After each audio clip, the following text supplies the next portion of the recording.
Biden's $6.8 trillion budget proposes new social programs and higher taxes. The president proposed trillions of dollars in new spending that has no chance of passing a Republican House, even as he sought to reduce deficits by raising taxes on business and the rich. Washington, President Biden on Thursday proposed a $6.8 trillion budget that seeks to increase spending on the military and a wide range of new social programs while also reducing future budget deficits, defying Republican calls to scale back government and reasserting his economic vision before an expected re-election campaign. The budget contains some $5 trillion in proposed tax increases on high earners and corporations over a decade, much of which will offset new spending programs aimed at the middle class and the poor. It seeks to reduce budget deficits by nearly $3 trillion over that time, compared with the country's current path. It reaffirms Mr. Biden's case that he can prevent the growing debt burden from weighing on the economy while expanding spending and protecting popular safety net programs, almost entirely by asking companies and the wealthy to pay more in taxes. This president clearly believes the way to grow this economy is investing in the middle class and working families. Shalanda D. Young, the director of the White House Budget Office, told reporters on Thursday, "I'll take our plan as fiscally responsible any day." But after claiming credit for a $1.7 trillion decline in the annual deficit over the past year, Mr.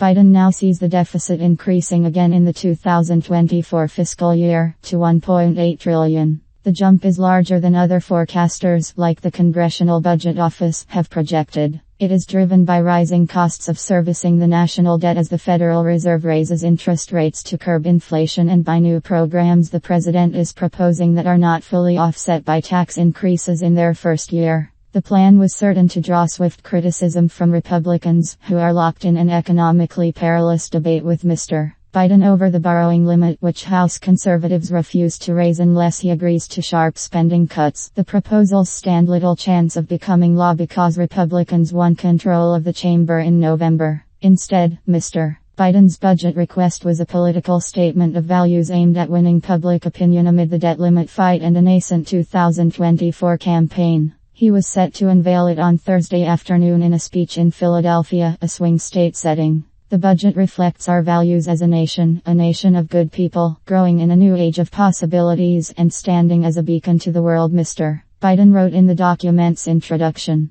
Together, let us put those values into practice and prove that democracy delivers as we keep building a stronger, fairer economy that leaves no one behind. Editor's picks. New tricks for old apps. Would $650,000 buy a house in San Diego? One couple tested their budget. Is everyone judging you at the gym? Continue reading the main story. The proposals showcased his early success in expanding the federal government's role in the economy, and they reaffirmed his push for more. On Mr. Biden's watch, its numbers show domestic spending in areas like research and support for manufacturing has grown significantly larger as a share of the economy than was considered in the budget proposals of the last Democratic administration under President Barack Obama, when Mr. Biden was vice president. In his first 2 years as president, Mr. Biden signed laws to expand and rebuild critical infrastructure like water pipes and highways, bolster U.S. manufacturing of semiconductors and other high-tech goods, and accelerate a transition from fossil fuels toward low-emission sources of energy to fight climate change. He delivered military aid to Ukraine in its fight against Russia and signed a bipartisan law to increase federal medical care for military veterans exposed to toxic burn pits. He also left much of his economic agenda unfinished, a fact reflected in his budget, which renewed calls for programs that failed to pass muster when his party controlled Congress. The president's budget proposed $400 billion to deliver affordable child care for parents, $150 billion for home care for older Americans and the disabled, and nearly $400 billion to make permanent expanded health coverage assistance through the Affordable Care Act. He would spend $325 billion to guarantee paid leave for workers and nearly $300 billion combined for free community college and pre-kindergarten for students. He proposes $100 billion in additional assistance to lower housing costs for homeowners and renters. Mr.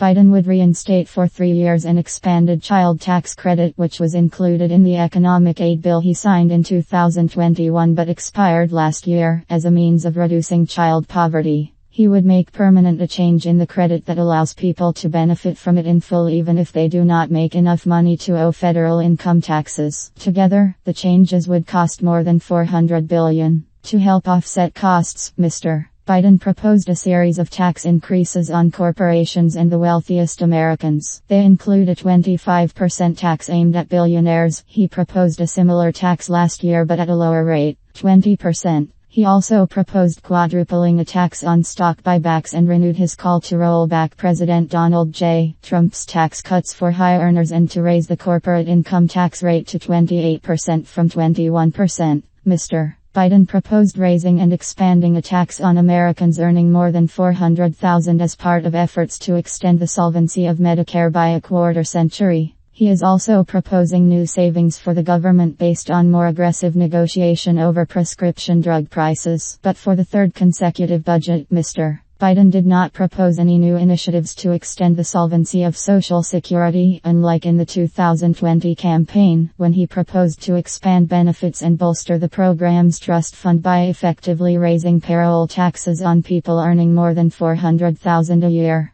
Last year's budget painted a rosy and ultimately over-optimistic picture of the U.S. economy. The administration expected gross domestic product to grow 4.2% after adjusting for inflation, for instance, but it ultimately climbed by a more modest 2.1%. The new budget's projections were more muted. The White House sees the economy growing by only 0.6% after adjusting for inflation this year, a weak pace that is in line with outside expectations. Even more notably, the White House is predicting a substantial increase in the unemployment rate to 4.3%, a notable rise from 3.4% in January. Alongside that slowdown, inflation is expected to moderate. Mr. Biden sees the gross national debt increasing by about $18 trillion through 2033, rising to just above $50 trillion. But his budget suggests that growth will not threaten the economy. The economic burden of debt would remain low and in line with recent historical experience over the next decade, administration officials wrote in the proposal. Much of the budget's contents were holdovers from Mr.